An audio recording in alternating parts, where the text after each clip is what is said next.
Good morning, Pete here at Woodruff Grove.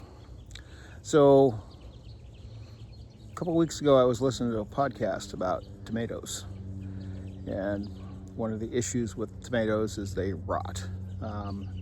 You get this moldy fungus, whatever. I don't do tomatoes out here too much. They were talking about the terrain of the beds that the tomatoes are in, and they were specifically talking about in the greenhouse.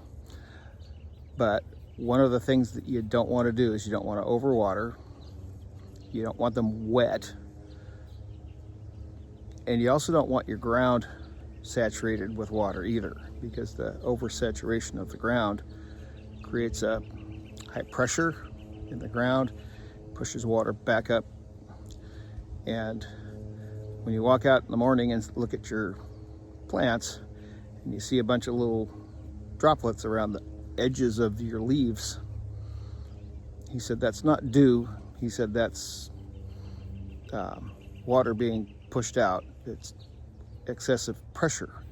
And that means that you got plenty of water down at your roots if that's happening. And so I'm going to show you a quick example of what that looks like. So here we go. So this is a bit of Johnson grass here in the walkway here on mine, and you can see all these little droplets along the edge, and those edge droplets are water caused by excessive pressure underground. So even though it's just like almost dry as a bone on top,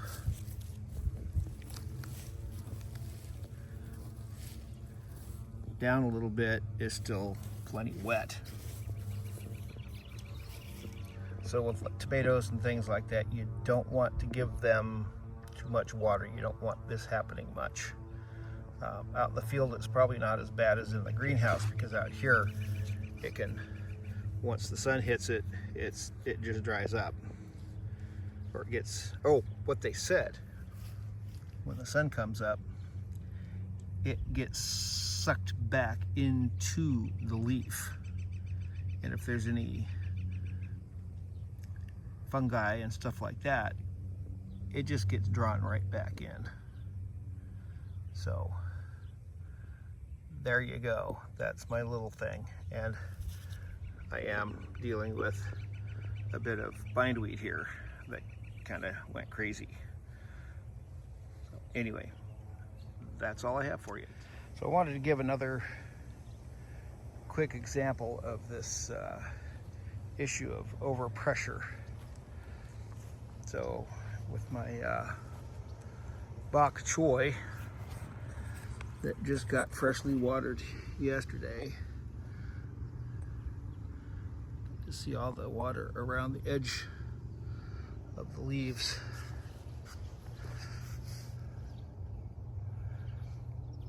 And around the edge of the leaves is water pressure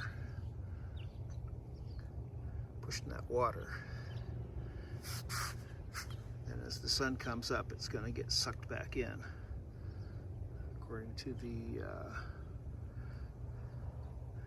geeky stuff that I was listening to about tomatoes.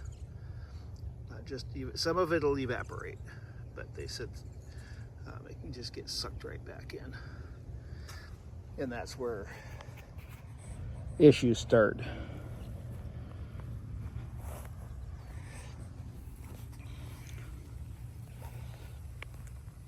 So my spinach finally,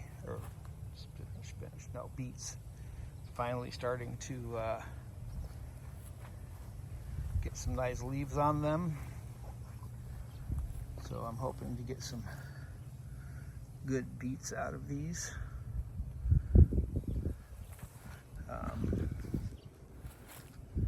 I didn't notice any overpressure on the beets, but I definitely did on the corn, the bok choy, grass.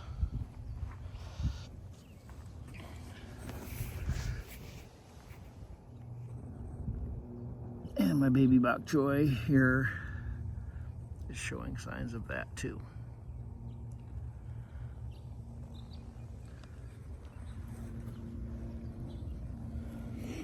So, bok choy is growing good.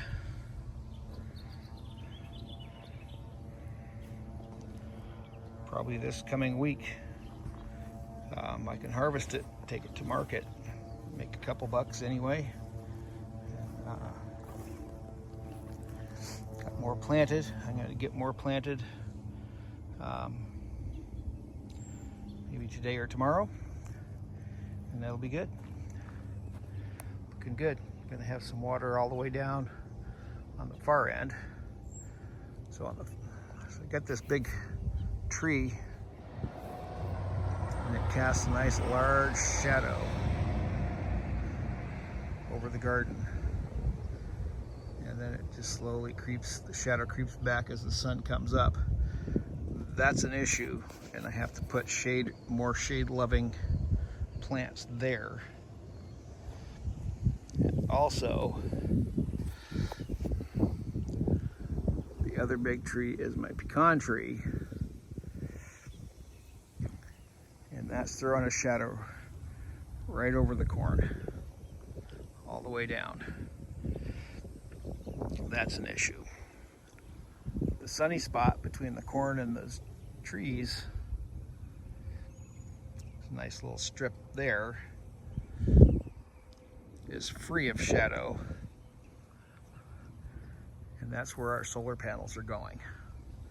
We're going to put them more down towards the end, down by the box over there, and we're going to have a huge solar panel array here, and also a huge battery backup, and we're going to start running this house on solar and batteries. So we already have a small solar system, but not enough to run strictly on solar and or batteries like at night. And so we're going to be a solar farm, literal farm that runs on solar. So there you go. There's a couple acres here that we sit on total, and I do have more space on the far side of the property.